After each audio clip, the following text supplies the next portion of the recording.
సాధారణంగా ఇండస్ట్రీలో పురుషులదే ఆధిపత్యం ఉంటుంది. అది బుల్లితెర అయినా వెండితెర అయినా. ముఖ్యంగా తెలుగు బుల్లితెరపై మేల్ కమెడియన్ల ఆధిపత్యమే ఎక్కువ. అయితే అప్పుడప్పుడు కొందరు లేడీ కమెడియన్స్ కూడా బుల్లితెరపై సత్తా చాటుతున్నారు.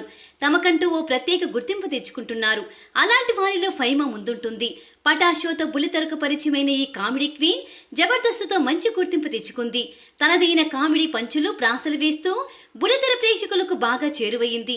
ముఖ్యంగా పటాస్ ప్రవీణ్తో ఫైమా చేసిన స్కిట్లు బుల్లితెర ఆడియన్స్ ను కడుపుబ్బ నవ్వించాయి. అయితే ఆ స్క్రీన్ లో జంటగా కనిపించే ఫైమా ప్రవీణ్ రియల్ లైఫ్ లోనూ ప్రేమలో మునిగి తేలుతున్నారనే ప్రచారం జరిగింది. అందుకు తగ్గట్టే వీరిద్దరూ కలిసి ఇన్స్టాలో రీల్స్ చేయడం, పోస్టులు షేర్ చేసుకోవడం, బహుమతులు ఇచ్చిపుచ్చుకోవడంలో ఫైమా ప్రవీణ్ల మధ్య సంథింగ్ ఉందని జనాలు భావించారు. అయితే ఇంతలోనే ఒక షాకింగ్ విషయం చెప్పాడు ప్రవీణ్. ఇటీవల ఓ ఇంటర్వ్యూలో ఫైమా తన ప్రేమను తిరస్కరించిందని ప్రవీణ్ వెల్లడించాడు. ఇప్పుడు ఇదే విషయంపై ఫైమా కూడా స్పందించింది. టీవీ షోలు, ప్రోగ్రాం వేదికలపై కనిపించే జోడీలేవి నిజం కాదు. అవి నిజమని అస్సలు నమ్మొద్దు. ప్రవీణ్ నన్ను ఆన్ స్క్రీన్ లో జోడీగా చూపించారు. ఆడియన్స్ మా జంటను ఆదరించారు. దాన్ని వాడుకుంటూ మేము కూడా యూట్యూబ్ లో వీడియోలు, రీల్స్ చేశాం. అయితే ప్రవీణ్ కు నాకు మధ్య కొన్ని పర్సనల్ ప్రాబ్లమ్స్ ఉన్నాయి. అందరి ముందు అవి చెప్పుకోలేం.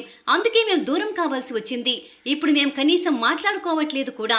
గొడవ జరిగినప్పుడు దాన్ని పూర్తిగా పక్కన పెట్టేయాలి తప్ప అందరి ముందు చెప్పుకునే సమస్యని పెద్ద చేయకూడదు. కానీ ప్రవీణ్ కి తల్లిదండ్రులు లేకపోవడంతో అతను మాట్లాడే మాటలు అతనిపై సింపతికి దారితీస్తున్నాయి. ఈ కారణంగా జనాలు నన్ను నెగిటివ్ గా చూస్తున్నారు. దయచేసి మా రిలేషన్ కు ఏ పేరు పెట్టకండి అని అభ్యర్థించింది ఫైమా. ప్రస్తుతం ఈ లేడీ కమెడియన్ కామెంట్స్ నెట్టింట తెగ వైరల్ గా మారాయి.